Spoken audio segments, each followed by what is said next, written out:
Good afternoon everyone. তোমাদের সামনে আমি আজকে আরেকটি ভিডিও নিয়ে চলে এসেছি। চলো আলোচনাটা শুরু করা যাক। প্রথম প্রশ্ন হচ্ছে যে 12 service package, health and wellness সেন্টারে যে 12 সার্ভিস প্যাকেজ প্রোভাইড করে থাকি তার নাম।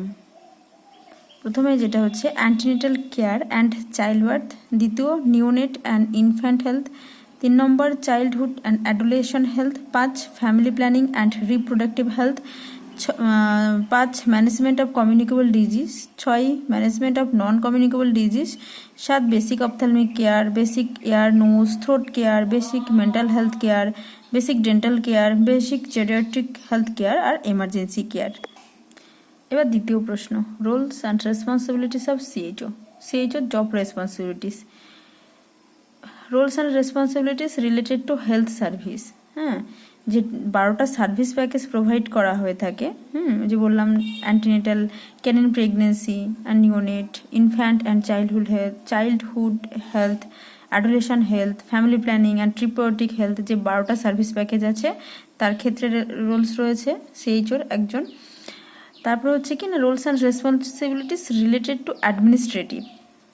তাহলে কী করে সিএইচও অ্যাডমিনিস্ট্রেটিভ দিকে না, মেনটেনেন্স অফ যে minor civil electrical problem, infrastructure issue সব কিছু মেনটেনেন্স করে।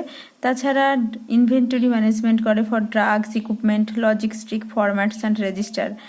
আর কি করে না, সুপারভাইজার হিসেবে রোল অ্যান্ড রেসপন্সিবিলিটি মেনটেন করে, গাইড করে হাব মানে health assistant female, second ANM, ASHA এবং আদার স্টাফস অফ এসডাব্লিউসি।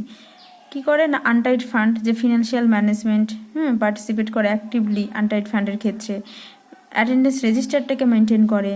তাছাড়া বিভিন্ন রিপোর্টকে হায়ার অথরিটির কাছে সেন্ড করে নির্দিষ্ট টাইমে। আর কি করে, যে ড্রাগস, ইকুইপমেন্ট, ভ্যাকসিন সব ব্লক লেভেল থেকে সাপ্লাইয়ের জন্য এনশিওর করে। 3 নম্বর কি না, roles and responsibilities related to supervision.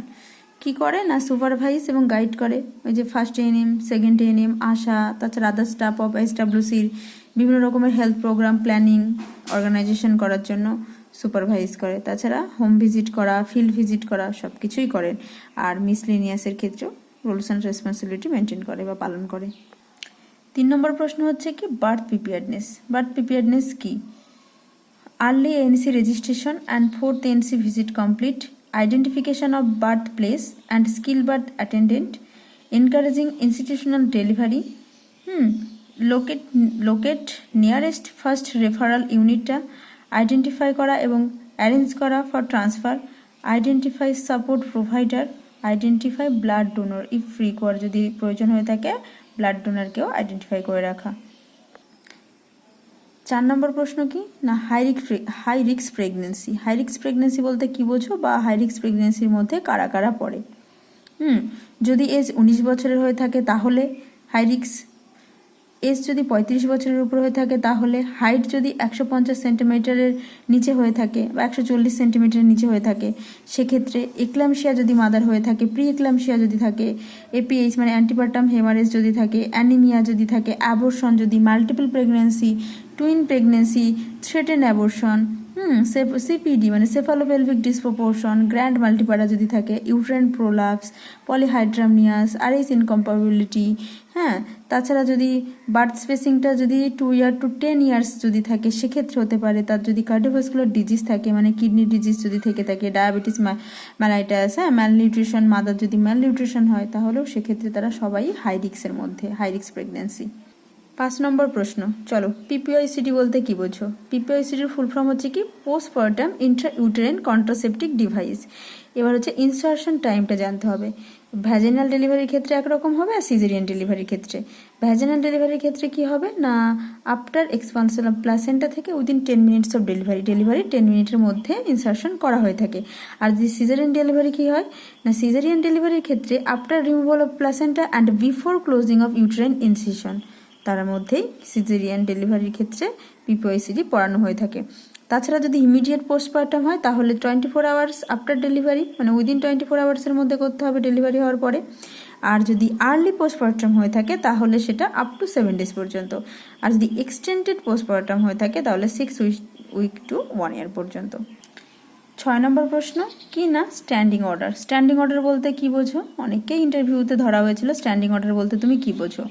Standing order হচ্ছে কি যখন ডক্টর প্রেজেন্ট না থাকে, মানে ডক্টরের অ্যাবসেন্সে বা নন অ্যাভেলেবেল নেই, তখন যে হেলথ কেয়ার টিম থাকে বা নার্সিং পার্সোনেল বা নার্স যখন পেশেন্টকে যে কেয়ারটা প্রোভাইড করে থাকে, মানে কি standing orders are the direction and orders of specific nature on the basis of non availability of doctors the nurse and the health care team provide treatment at nursing home hospitals and community. এটাই হচ্ছে standing order. কিসের জন্য করে থাকে না ট্রিটমেন্টের কন্টিনিউটাকে maintain করার জন্য, যে ট্রিটমেন্টটা চলছে তার কন্টিনিউটিটাকে মেনটেন করার জন্য, আর তাছাড়া পেশেন্টের লাইফটাকে প্রোটেক্ট করার জন্য, আর রেসপন্সিবিলিটিস যে ফিলিংস সেটা ক্রিয়েট করার জন্য, ক্রিয়েটিং ফিলিং অফ রেসপন্সিবিলিটিস। হচ্ছে মেডিসিন। কি মেডিসিন স্ট্যান্ডিং অর্ডার মেডিসিন কি চলো দেখে নিই। Tablet paracetamol, tablet ibuprofen, ORS, antacid, povidone, iodine, যে লোশন। নেক্সট প্রশ্ন হচ্ছে আইইউসিডি কি না intra uterine contraceptive device. IUCD আবার হচ্ছে 375A আছে, আর আইইউসিডি 380A। 375A যেটা সেটার হচ্ছে কি না 5 বছর পর্যন্ত ডিউরেশন থাকে, কি না 5 years duration from the day of insertion to 5 years। আর আইইউসিডি 380A যেটা সেটার ডিউরেশন হচ্ছে 10 বছর পর্যন্ত। এর অ্যাডভান্টেজগুলো কি না এটা মেনস্ট্রুয়াল সাইকেলের উইদিন 70 মধ্যে ইনসারশন করা হয়, আনওয়ান্টেড প্রেগনেন্সিকে প্রিভেন্ট করে, তাছাড়া এটা ইজিলি অ্যাভেলেবল একটা method, easy to use, less side effect, inexpensive and safe effective method. Lactation বা ব্রেস্ট ফিডিংয়ের ক্ষেত্রে কোনো রকম এফেক্ট ফেলে না বা পড়ে না। এটা লং টার্ম কন্ট্রাসেপটিভ মেথড। আজ আমার এই ভিডিওটা আজকে এই পর্যন্তই। যদি তোমাদের ভালো লেগে থাকে অবশ্যই একটা লাইক করো। Thank you.